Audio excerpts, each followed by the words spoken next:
Good afternoon, everybody, and welcome to our members and to our special guest, Stephen Gardner, the new CEO of Amtrak. Now, as New Yorkers, we love trains, but at the same time, we also know that our train and transportation entities, the MTA and Amtrak, haven't always gotten the love and support they deserve from Washington. But last year, that changed. When President Biden signed the bipartisan infrastructure bill, he launched a generational investment in roads, bridges, transit, airports, and yes, rail. Right now, $80 billion worth of new and enhanced freight and passenger rail service is getting off the drawing board. Shovels are about to start hitting the ground, and we really have never had a moment like this in this generation. A couple of months back, Stephen released Amtrak's 2035 National Roadmap for Passenger Service, showing where he plans to put that money to use, has made him popular. The proposed transformation includes 30 new routes and more trips on 20 existing ones. Included on that list are big improvements to things that matter a lot to us as New Yorkers, the Northeast Corridor connecting our city and state to Boston, Philly, DC, and routes I know our membership really relies on. And with major projects like Gateway and the redevelopment of Penn Station finally underway, Stephen has suddenly become very popular in the world of government and business. He is the 13th executive to lead America's rails. He joined the company in 2009. Before that, he was a public servant working in the U.S. Senate, something that has great appeal to us, and so we're grateful for your service, both then and now. We're really delighted to have him here with us today. So, Stephen, the web is yours. Hey, thanks, Stephen. It's a real pleasure to be here, and thanks, Melva. I really appreciate the opportunity to speak to all of you and talk about this exciting period. You said it really well. It is a remarkable moment for intercity passenger rail in the U.S. And just to give you some context, for Amtrak and other passenger rail investments, we're looking at, over the next 5 years, about 60 or so, $65 billion in available investment for improvements to assets and expansion of service. And that is a little bit more than Amtrak has received from the federal government in 50 years, right? So more money in the next 5 years than Amtrak has received as investment in 50.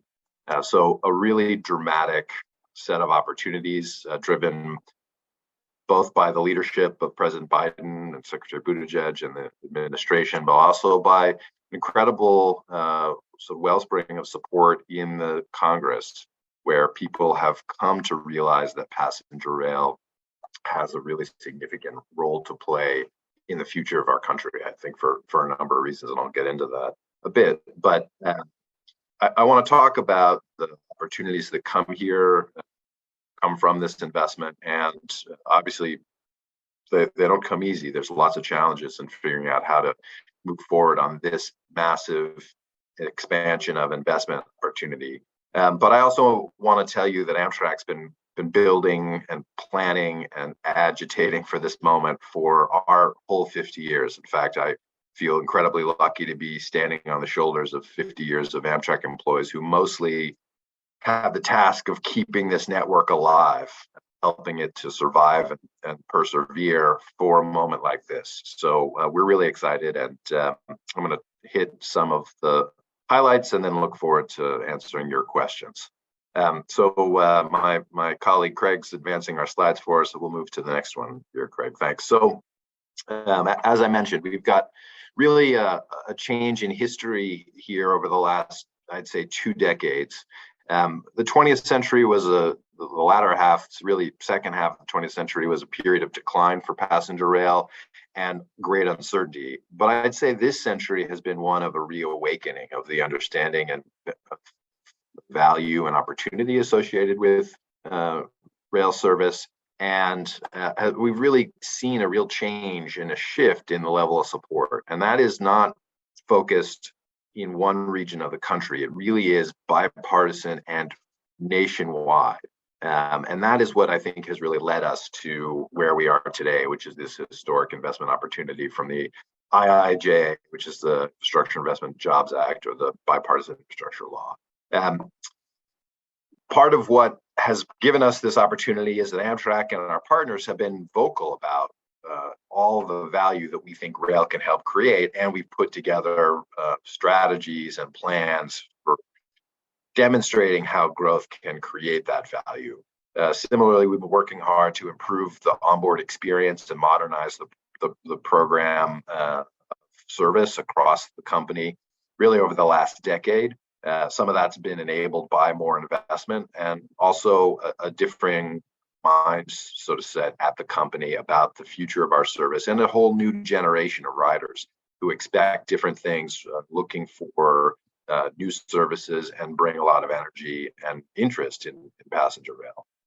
All of this is, of course, enabled by a big and expanding workforce. We've added about more than 2,000 new employees in the last 8 months. It's been an incredible path to try and build up a workforce to become really a different enterprise, one that's focused on growth and modernization as opposed to perseverance and preservation. So it's a great opportunity, really allows us to build a new culture at the company, but of course a massive challenge, as all of you all know, in this environment. I'll mention just towards the end, but just quickly, our focus on returning the business is the heart of everything we do here in the near term, and then building from that returned base to achieve a doubling of ridership by 2040, which is our big goal. I'm glad to say that we are making really great progress there. We're about 80% of demand compared to pre-COVID levels, which is much higher than commuter railroads and transit generally. We've really been able to find new markets, new riders in this time period. And in fact, out on our trains today, you're going to feel more demand than maybe even pre-COVID, because we have fewer trains and smaller consists of equipment right now for a variety of reasons. And when you put the demand against that, your trains are going to be busier, seats are going to be harder to find. We're working hard to create more capacity. It's really around staffing that's limiting that. You see that, of course, in our airline brother and sister organizations too. But it's really very positive that even though the world has changed so much in COVID, we see really strong interest in passenger rail and a whole new generation of riders coming into the network. And the sort of flexibility of our service to meet a variety of trip purposes and a variety of locations, not being tied to the work week, so to speak. Lastly, there's no pathway in the United States to deal with the climate crisis unless we deal with transportation emissions. Transportation GHG emissions are the single largest source in the US. Just to put it in perspective, Texas creates more transportation-related greenhouse gas emissions from automobiles and trucks in a year than the entire global rail industry. So every train everywhere in the entire world has a lower GHG profile than just cars and trucks in Texas. So we all love EVs, but they're not going to be able to do the whole load. We need to shift people out of driving and onto trains where it makes sense to do so. And that is a big animating sort of facet of our plan. So next slide. I always like to start with this picture. This is our big US rail network, and pretty impressive. A lot of lines, go a lot of places. And I always like to ask this question. I can't really do that in this format. You know, what do you think?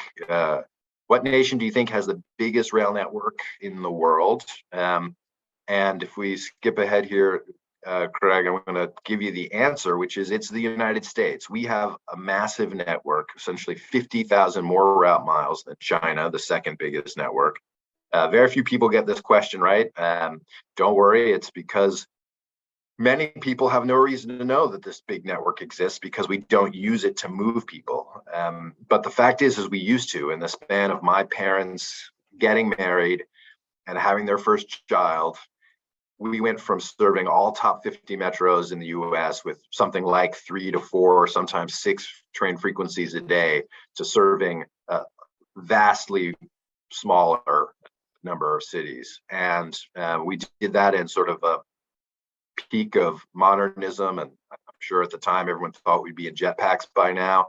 That hasn't happened, and this network still exists. So what we're thinking about at Amtrak is how do we make use of this incredible latent asset, which today does an incredibly important job of moving people in some parts, but primarily it's there to move goods. But it can once again move people. All the railroad's still there. It all goes to this for the most part, the places you'd want it to.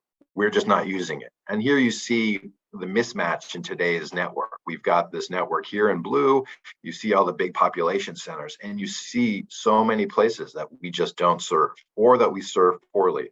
Take Atlanta, a city we serve once a day, and you can see all the corridors there that really are just begging for the kind of service options that you see in the Midwest, for instance, or in New England. So it's really important to us at Amtrak that we figure out how to get rail serving more places, serving more people, and creating more opportunity. And we can do that by utilizing our existing network with partnerships with railroad owners and through investment. Certainly, Amtrak is interested in high speed as well, but I just want to explain, because this is a constant question we get, how come we don't have high-speed trains like in Europe and Asia? So just to put it in context, in Europe, they spent $1 trillion over the last 20 years on rail investments. One trillion, right? So I just announced how excited we were to have 60 billion over 5, and if you add all that we have been invested in over the last 50, you'd get up to a big number, about 120 billion. They've done $1 trillion of investment in 20 years. So we have the system we have because we haven't chosen to invest in creating a higher capacity system. We can, it just takes time. And this is an important fact for everyone to understand. Take High Speed 2 in the UK. This is one of the most exciting high-speed projects in the world by far, connecting basically the same distance as Washington to New York. It's London to Manchester. And serving roughly the same population center, 50 million folks in those places, basically the same as the NEC. That program is going to take about 30 years and cost about $120 billion. So it's absolutely the right decision for the UK. In many places in the US, that would be the right decision too, but we just have not yet created the resources to fund that kind of expansion. So what we're focused on now is let's get service in the places that need it. Today, we can do that by making use of the railway we have and having focused upgrades there, and put in motion those longer term investments to create the capacity. Next slide, please. So here's just a picture. Stephen mentioned our ambition for new service. This is a view of where we think Amtrak service with our state partners can progress. And really, it's pretty simple. It's connecting via the railroads we have today, those big city pairs that exist with reliable, frequent, trip time competitive service. It's achievable. We can do it. It's going to take time and energy, but this can be done immediately. And if you go back to that climate point, if we don't start doing it now, we just have no path to achieving the kind of emissions reductions we need to try and make a dent in what we all can see, particularly this summer, as a real crisis that's upon us. Next slide, please. So our top priorities, company, are really to improve and expand the network, and we do that in partnership, whether it's with commuter railroads, host railroads, states, obviously the US DOT, who is going to set in motion the plan and for this big development of the network. And our goal is to really double our ridership to achieve about 65 million riders by 2040. We were roughly 32, 33 before the pandemic. We feel confident by 2024 we'll be able to get back to those numbers, and then put in place the service expansion and improvements to get to this bigger goal, which would have us playing a much more substantial role in the overall mobility of the nation. In order to do that, we've got to modernize our assets. And that's really what the IIJA funds provide to us. It allows us to go in and fix those 100-year infrastructure problems that we've been sort of nursing along since we were created in 1971, and create better, more accessible stations around our network, and then completely refleet the railroad so that we have a 21st century generation of equipment. Today, much of our equipment's as old as I am. Some of it's actually considerably older. We're going to put that stuff out to pasture and create a much better product for our passengers. And finally, we've got to continue to focus on rebuilding our business here, revenue, ridership, and customer satisfaction. Next slide.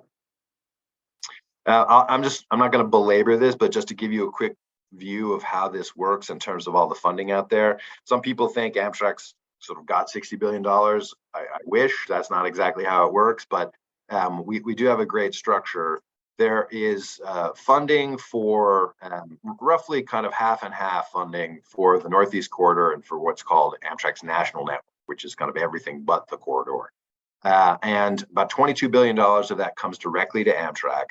And that's primarily to replace all those old busted assets. So all that stuff we got to replace and modernize and upgrade fleet, fixing stations, fixing big facilities and terminals, and contributing towards the state of good repair and modernization of the Northeast Corridor. And then there's a big portion of this that goes through the DOT, the US DOT, and that's really about $40 billion. And that's going to be grants that the Department of Transportation through the Federal Railroad Administration issues to Amtrak and to our state partners, commuter partners, to improve and expand the network and rebuild the Northeast Corridor. Next slide. So I want to focus, of course, on New York. I know that everyone in this audience is aware of our national mandate, but your heart lies in the city and the state. So let me focus in on the really strong partnership we have and our big presence in New York. Of course, the nation's busiest transportation facility, Penn Station, and our number one station is in New York. But we have a very strong and long-term partnership with New York State DOT to serve the whole state and see a lot of opportunity there. In fact, really one of our brightest spots in the pandemic has been our Empire service up the Hudson line. This has been a place where we've seen tremendous growth as folks have migrated to Hudson Valley communities through the pandemic. We've seen a real surge in business there. And it's an example of the kind of shifting decisions around work and lifestyle and location that play to Amtrak's strengths.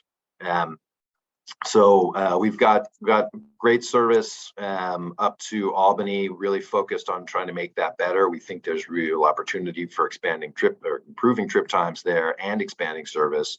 Our service to the west, Buffalo, Niagara, north up to Montreal, and now we just extended service up to Burlington, Vermont from Rutland. So a lot of great connections there, and some new service we're operating on behalf of New York and Massachusetts east to the Berkshires. So a lot of great opportunity, great base to build from, and a big asset base of Amtrak to be here. We've got over 1,500 employees. We are growing fast. We'll be adding a lot more people to our New York workforce, particularly in our infrastructure side, but also to serve our mechanical and transportation needs.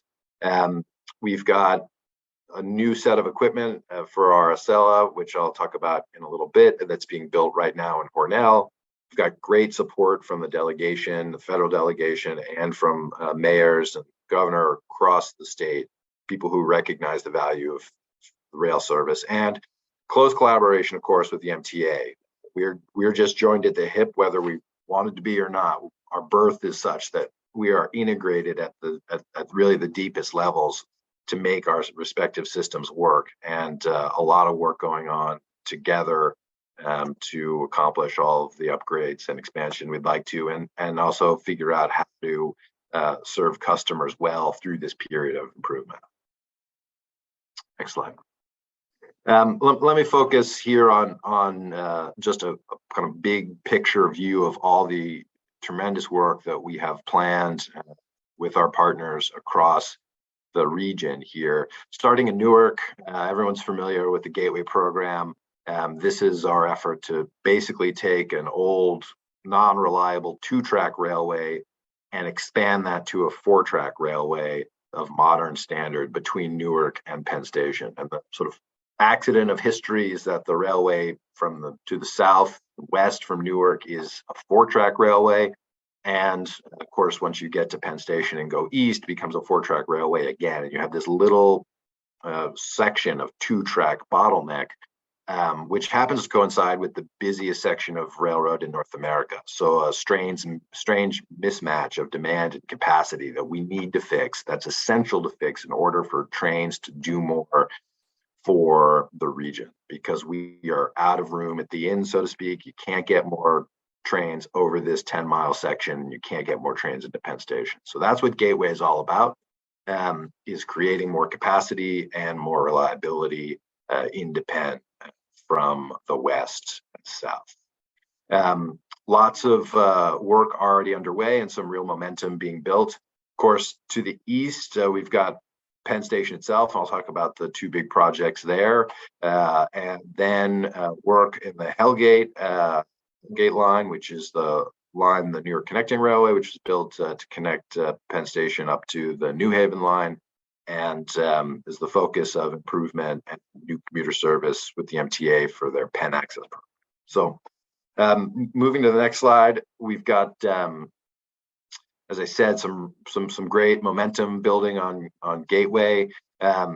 For a long time, Amtrak and our partners have been trying to develop a joint venture partnership, recognizing that the size and duration of this program is sort of far beyond the capacity of any one entity, and that the only way to do this work is to do it in partnership together and to build a structure that can support that partnership over decades. And so we're really excited that the commission's been moving forward. We've got a new chief executive officer in Chris Laurie, got a new New York commissioner in Alicia Glenn, and an MOU between the governors that establish the commitments of funding and now kick us into the next phase of really focusing on program delivery and how we're going to get all this work done together. Next slide, please. I'm sure many of you saw in the news recently, we just had a big groundbreaking for Portal North. This is the start of our big construction work on this bridge that many folks know is a real thorn in the side of riders today. So that's really exciting, a long time coming, and I think is sort of the first key step that launches us into this new era, big construction. Hudson Tunnels is clearly the biggest and sort of most important of all the programs here.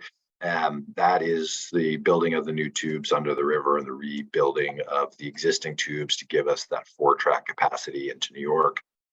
Great momentum, and really since the Biden administration, getting through the EIS process, starting the upgrades of the financial program, and starting to get the level of support we need from the federal government to make this happen. Now a lot of work on the ground to update our financial plan, really get the delivery strategy cemented, get into the final grant phases with the US DOT, and really kick off the procurement for construction for the various elements of this program. This is a massive program, really has a variety of different packages associated with it, a bunch of real estate acquisition, a lot of complexity, but the team has been working for a long time to set this up, and we're really excited for all that's going to come here as we move forward, particularly this year and into next.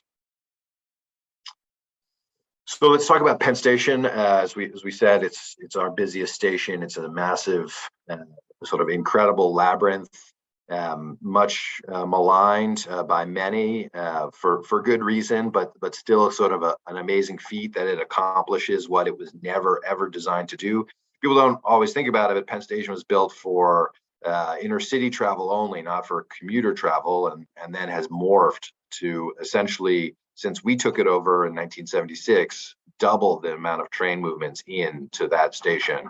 And it is fully at capacity. It cannot absorb really much more traffic at all in the peak periods. And the levels of traffic that we historically put through the station now aren't really supportable at the levels of reliability we all want. You can't operate using 100% of your capacity and expect to be able to reliably deliver service, because as soon as one thing happens, the domino impact is enormous. And there's just no place to put if a train has a problem in the station, there's no other platform to put the train behind it in. It's just stuck waiting for folks to get out. So it's a huge issue, and it really is the heart of the corridor. And the structure, people don't always understand how it works. We're the building owner, but most of the facility that you're in is leased space to either New Jersey Transit or the MTA, and they're responsible for their areas of the station. We've been collaborating with both parties to make incremental improvements. Clearly, the new Moynihan station, which is our primary home now, sets the standard for what we all hope to achieve. None of us are satisfied with the status quo.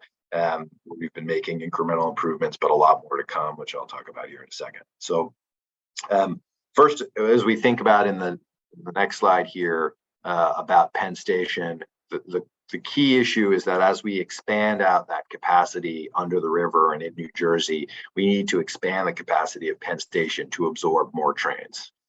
There's huge demand from New Jersey Transit in particular, and as we look to Penn Access over time, both Metro North and Long Island growth here at Penn.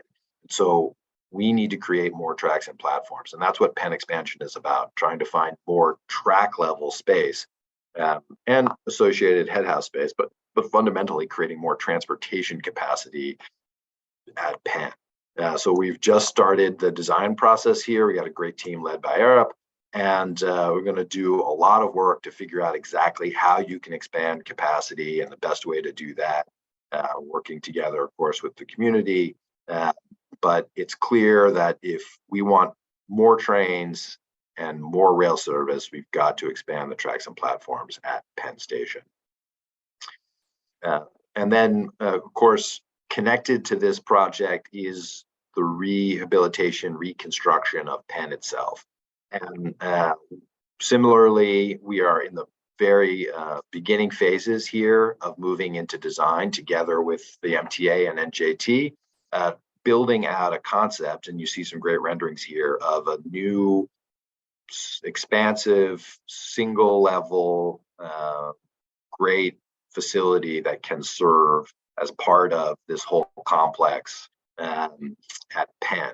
And the challenge here is to think about how all these projects can move and integrate together over time. And that's really what these design efforts will be about, is figuring out what can we build, how can we stage it, how can we construct, how do we minimize impact to the community and service, because you simply can't shut down, half the station today to rebuild it without having massive impacts on the number of trains and people we serve. So we've got to really manage a tightly choreographed long-term dance to get all this work done. But I think Moynihan really does set the stage for what we all expect and desire for our customers. And these two projects moving together as partnerships between the railroad operators, of course, the respective states and Amtrak, ultimately the federal government, I think are incredibly positive momentum builders. And this work, we will come up with a great plan that I'm sure can meet the needs of riders and community. Let me just talk about our fleet here. We have an incredible program of fleet replacement, really nothing like it at Amtrak since our first generation of coming into business and replacing that fleet that we inherited from our predecessors. We have a new Acela fleet under construction in Hornell. We have an order, a $7 billion order, our largest order ever, to refleet the Northeast Regionals. These are called Amfleet cars that I'm sure many of you are familiar with, out on the Northeast Corridor and in many of our state-supported corridors around our national network. We've got a great new fleet coming to replace those. Those will start in about 2025 and 2026. You'll see those replacements coming underway. And we've already receiving our new locomotives for long distance. Our state partners have acquired a whole fleet for the Midwest and some fleet for California. And we are beginning the process of refleeting the entire long distance network. All this is funded by that bipartisan infrastructure law, and really, again, means that in a decade or so from now, everything folks are riding will be a modern piece of equipment that has a whole new set of amenities and a whole different performance level. And we're really excited about that. And while we're focused right now on replacing the capacity we have, as part of this, we've procured options. We have the ability to grow this fleet dramatically as we look to scale out the network. Okay, next slide. So I just want to say, to do all this stuff, of course, we've got to build new capacity here. And again, we are really restructuring the company to support a very different remit. A part of that is creating a new capital delivery organization. Some of you may have met Laura Mason, who's the head of this organization. She's been doing a lot of relationship building in New York already. We are going from a company that primarily has been O&M oriented, operating and maintaining the thing we have, into an organization that has to do that well, but at the same time has to become a massive construction company that's going to deliver tens of billions of dollars, literally tens of billions of dollars in both equipment and infrastructure and station. So that's a huge, exciting opportunity. A lot of new folks coming to the company. I can say we're actually having a great success in attracting world-class talent to Amtrak, because people really connect to this mission. They're excited about what we can do. Next slide. So I did mention this earlier. We're coming back after COVID. Of course, we all want COVID to be over, and it's definitely not yet. So there's always risk here ahead. But in the Northeast, we're about 85% of our ridership. In some routes, we're actually ahead of 2019 ridership already. This was after going from basically 100,000 riders to about 3,000 riders in April of 2020. It was really a near-death experience for all of us who were there. Company did a great job managing through that, and I think creating a level of safety and health that really inspired confidence from a number of our riders, and we've been able to take that and leverage it to create, again, an accelerated return to business. We're confident that we'll be back to sort of full capacity here through the end of fiscal year 23, and in 24, I think we'll be back to a maybe at or above FY19 levels. So strong rebound, which is great. And all that's also supported by the new services. We've had a bunch of extensions and some new services already. We'll be adding another train, first state-supported service to the Twin Cities here. Lots of incremental improvement, which is building some momentum for, again, a lot of excitement for those communities in the Northeast and elsewhere that have service in a long time. I'm thinking about Scranton, Reading, these places that are really excited to be able to get connected to New York by passenger rail. So with that, I'm happy to take some questions and talk to you about all the things that are happening at Amtrak. I really appreciate the opportunity.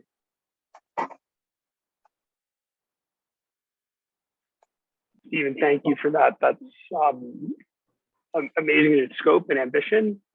So Melvin and I have a bunch of questions for you, sort of our attendees have put it in the chat. So let me start. I just have a specific question about Penn Station. You mentioned that it's at 100% capacity and the limits of that. So as part of the new improvements that you're envisioning, how much capacity do you envision is sort of going to be added? And then what's the delta between like how much we're planning and what we could really need in a logically, given the market we're in, to grow Amtrak to where it should be? Yeah, great question, Stephen.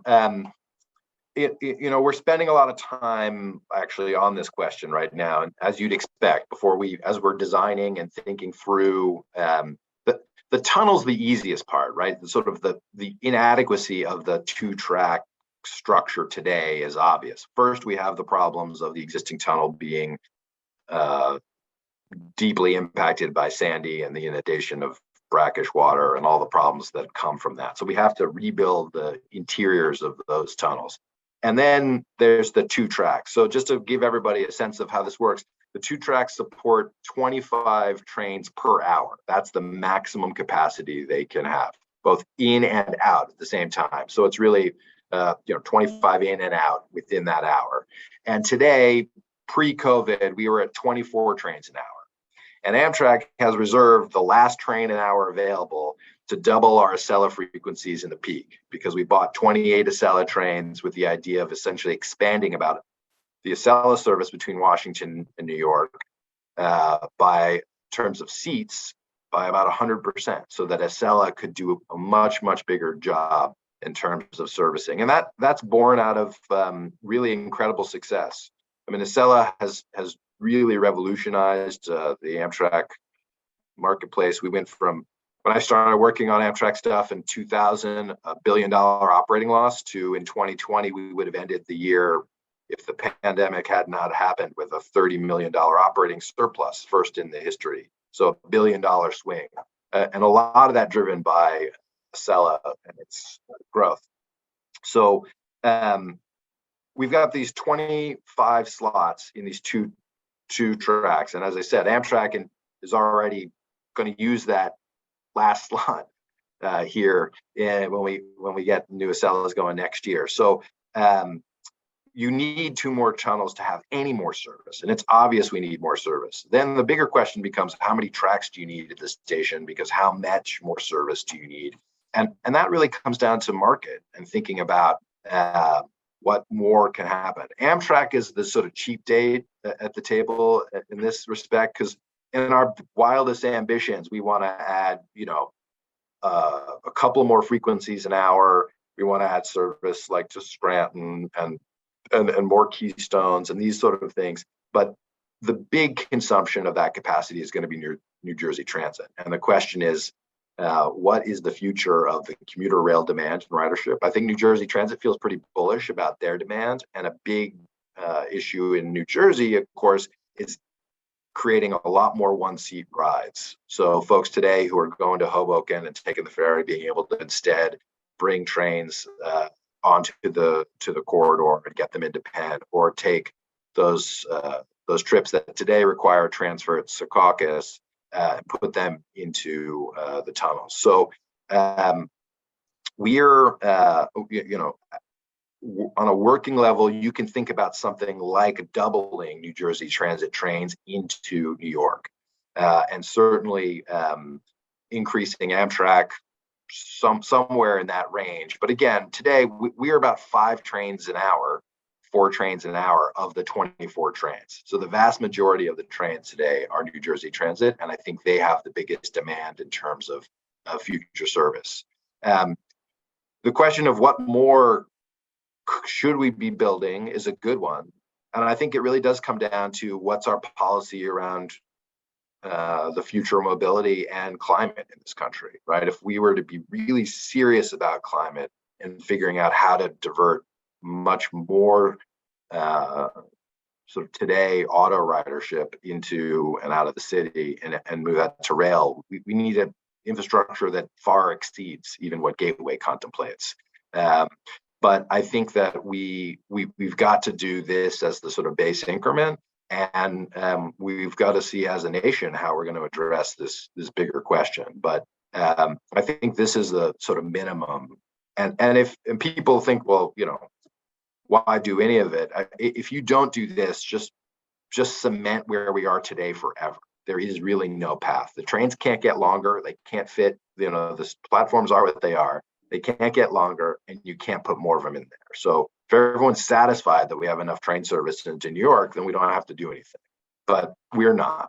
We're not satisfied. I don't know anybody really in the transportation business who is. So that's what this program is about.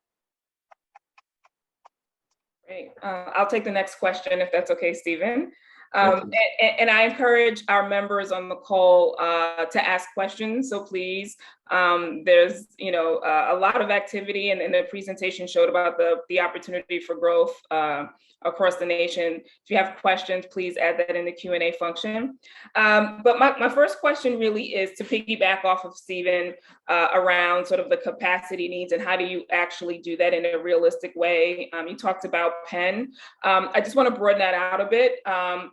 During the presentation, you talked about sort of the population growth in a lot of places and opportunities across the nation where sort of the network could sort of meet the needs of population growth. But when you really look at the region here around in New York, the New York region, we're really constrained by a lot of different factors, right?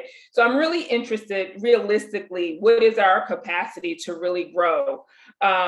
You know, is it you talked about sort of partnering with other agencies. So how do you do that outside of Penn? If you look at sort of East Side Access and you look at the needs in other places, realistically, how do we really increase our capacity to meet the demands of the region? I mean, RPA just did a report that talked about sort of post-COVID, sort of the demand in ridership. And it's really encouraging because we want, you know, the area to continue to bring people to New York City, but how do you really meet that demand? Yeah, so a great question, Melva, and I think a couple of ways, and I again, I think we've got the foundation of this already in place. I mean, so on the inner city side, our business, right, which is really connecting those folks sort of more than 100 miles, you know, we need to be able to do more. It really comes down to sort of three things. One is equipment capacity. We need enough trains with enough seats to be able to really provide more service. And we have, as I mentioned, a whole fleet strategy that's going to get us that. That's going to give us a much more reliable and higher capacity and efficient fleet. Two is, how do we extend the network and create more opportunities for trips? So one of the things that Amtrak has been looking at, and we've been studying this with the MTA, is direct service to Long Island. So as we move to a new fleet that in fact will be dual mode, it'll be a fleet that can operate in diesel power or overhead electric, and we'll actually have a battery version of that. It allows us to rethink how today's service works, and we could be able to serve Long Island and then through Penn to points south, or obviously also to points north up the Empire Line, creating an intercity connection between, say, Ronkonkoma and Albany. So how do we break down the kind of both industrial and technological barriers and the institutional barriers so that we can get more out of this network? I mean, the United States is unique in the fact that it's sort of bifurcated commuter and inner city into different entities and different constructs. You go to most parts of the world, and that's not true. There's a national railway, and they do both, and there's an integrated network.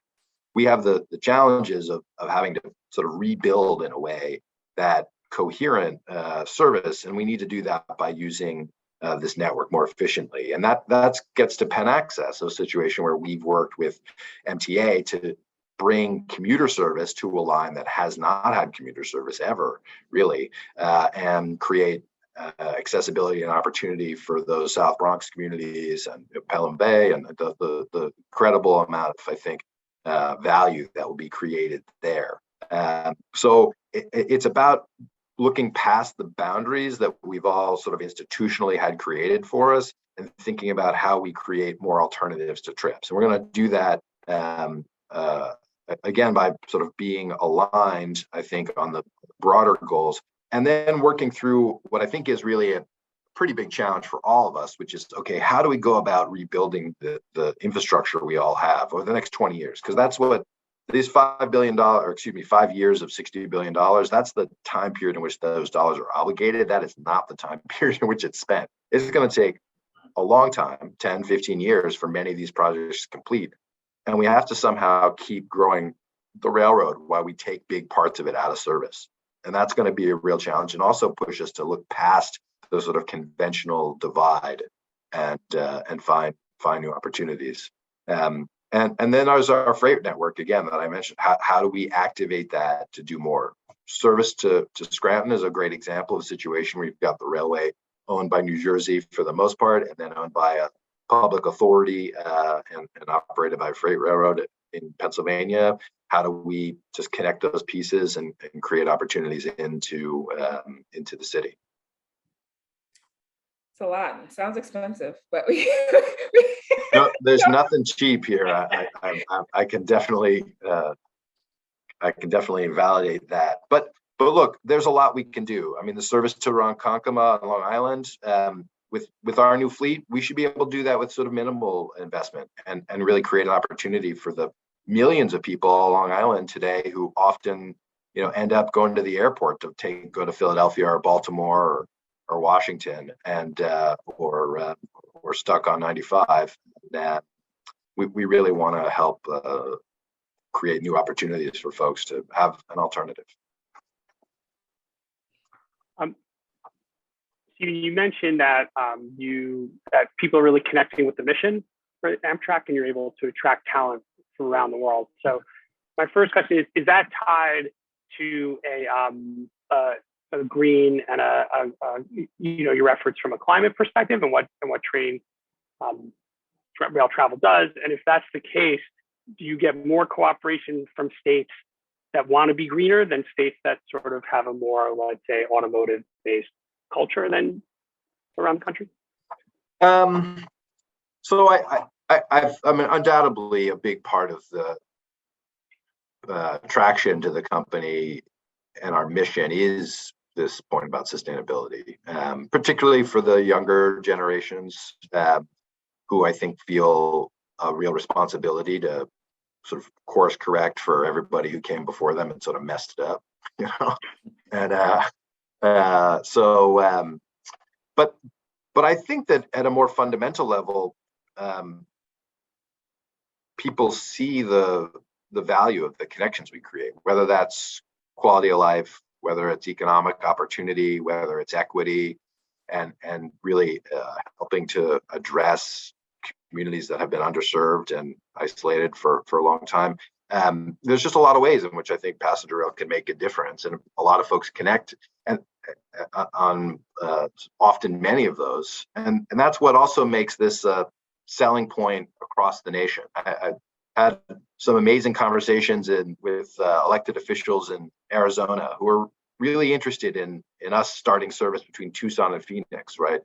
This is a great example of communities that 50 years ago were important cities, but now have completely become a totally different sort of level of metropolitan region, a huge contribution to the GDP and major, they've said to me, well, the one thing that everybody of any party agrees on is that we should have a train connecting these two places, and whether it's because people are interested in climate or whether because they just want to create an opportunity to avoid congestion or they want a productive work environment while they're in transportation. I think that's a real selling point we see is people, they want to be productive, and driving is sort of by definition unproductive time. And so there's just a lot of interest. And I think we, even in places that historically have not been big passenger rail sort of supporters, people seeing the value and connecting to some part of the proposition here. And so well, the good news is I don't think people say, oh, that's the thing that helps sustainability and therefore I don't want it, right? I think that's not taking away the value that people perceive in other respects, whether that's economic or mobility. And so it all just packages well together, is our experience so far. And I'd like to just jump in talking about sort of, the transformation or transition to more sustainable practices and how that sort of attracts the workforce and good people to work for you. I'd love to sort of expand a little bit on the employment numbers you talked about in New York City. I think that there's enormous opportunity in sort of sustainability practices and green infrastructure and sort of a workforce attraction there. But I'm also really interested in the other types of jobs and skills as we look to connect New Yorkers to these emergent industries or legacy industries in New York. What are some of the skills needed so that, sort of there's a pipeline coming from the region to these opportunities that Amtrak, because they seem to be enormous. Yeah, it's a huge opportunity and challenge for us. So 85% of our employees are union members. We have a tremendous partnership with our labor partners, and the vast majority of people who work in New York are in our operating disciplines, and our union members earning living wages and really building a career with us. And we are trying to expand that opportunity.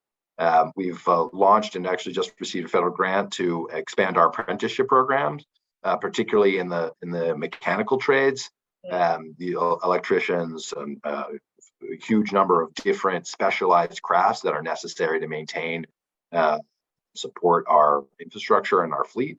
And we're really trying to, again, Amtrak has never really been in this mode before of having to staff up far beyond sort of the attrition, but into a whole set of new capabilities.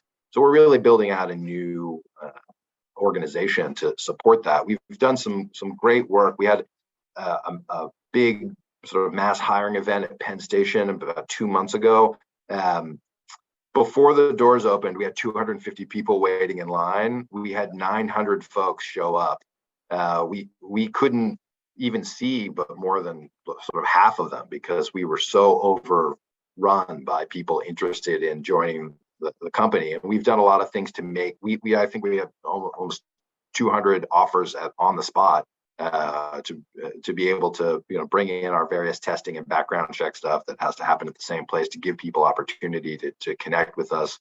The war on talent for talent is huge, as we know, and we're trying to make everything happen faster. But it goes much deeper than just the kind of investment in acquisition.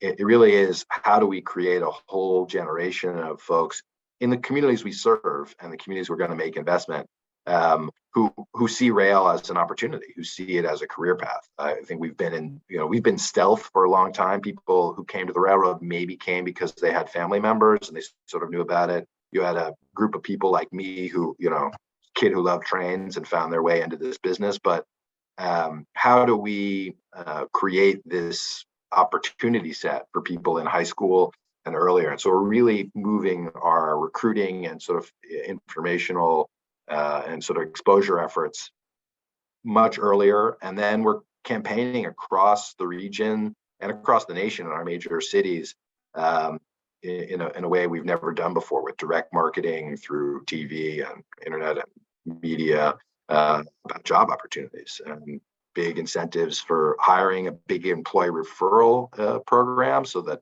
folks get a $3,000 if they can send somebody to us, we can hire. And it's really been working and exciting. But I think we've got these, in a place like Baltimore, we're going to build a huge tunnel, not dissimilar to what we've got to do in New York.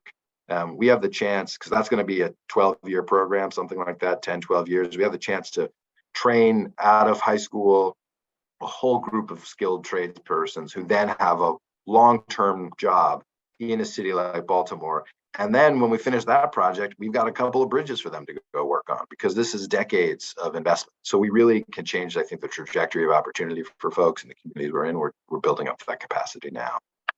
That's great. I love that. And I also love sort of the on the spot hiring at the job fairs. I think, when you see that many people, sometimes people are discouraged, but when you can sort of talk about how many people actually received, jobs or went through the screening process that day, it's sort of encouraging to the workforce. So thank you for all the work that you're doing around. Yeah, again, we have so many great employees at Amtrak. I mean, so most people, when you're riding trains on the Northeast Corridor, most of those folks are either coming out of New York or Washington. Those are our big crew bases, whether they're in the cafe serving you, or they're the locomotive engineers or the conductors. And those folks travel not just on the Northeast Corridor, but they head west on their way to Chicago. They head south to Miami or New Orleans. They're all over. And so it's a huge workforce. And as we grow that network, the New York by definition is going to grow. And as we grow the fleet, Sunnyside Yard in Queens is going to grow. And as we grow the tracks, the maintenance away team is going to grow with it. So huge ripple effects in terms of economic benefit, I think, and really creating great middle-class jobs for the city. I'll go to a question from the chat from Rebecca Karp. She asked, there are two important projects coming up. the Penn Station, New York expansion via Amtrak and the Penn Station reconstruction via the MTA. How do you see these projects working in concert and close coordination, and what challenges do you foresee? Yeah, well, so I would say that the names you associated with those projects are sort of the formal names of the entity who's doing the procurement, but fundamentally, you have the three parties involved in both projects always, because there is no path forward that doesn't involve the three railroads, New Jersey Transit, the MTA, Amtrak, together with the state and the city, both states, the city, all figuring out a way forward here. These are not actions that can be done unilaterally. There's no chance, zero chance of success if we don't find common path forward and figure out how to move together in a way that reflects the needs of everybody, because we're all interconnected in this situation. And if we're going to do more, we've got to figure out how to do more together, get better use out of all of our assets. So I think the sort of beyond the headlines, there's a strong working relationship across these parties that we're building up to be able to support, again, common mission. And, it's been great to have Governor Hochul's leadership and focus on this. Obviously, Governor Murphy has been an incredible champion, gateway, and improvement for the system. So we have, we add those two to the President of the United States, who is, our number one rider. It's an incredible moment, but we're really focused on, again, trying to figure out how these projects work together, how we sequence them.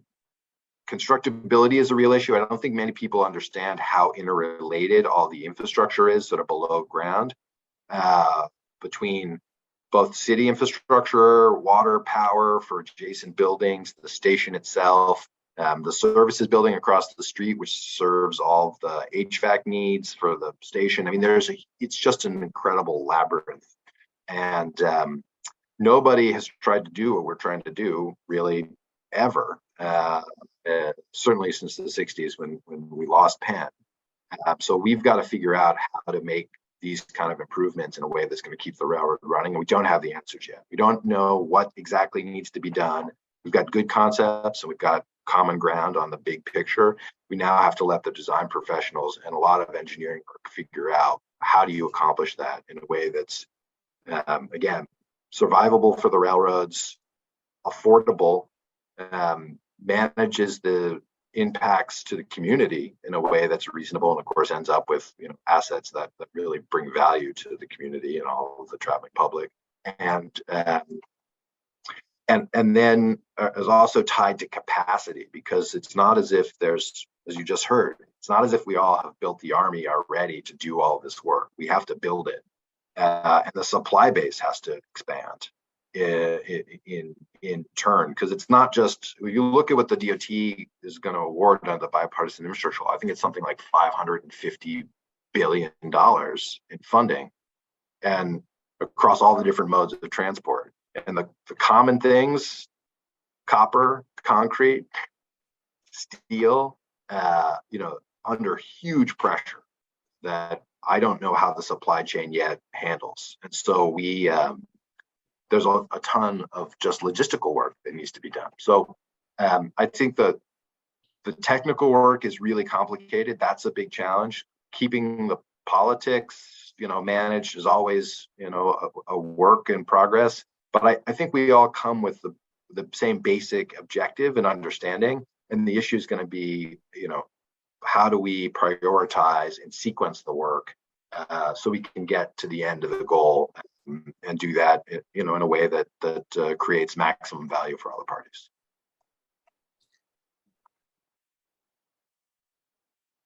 Melva, here you go. 1 o'clock.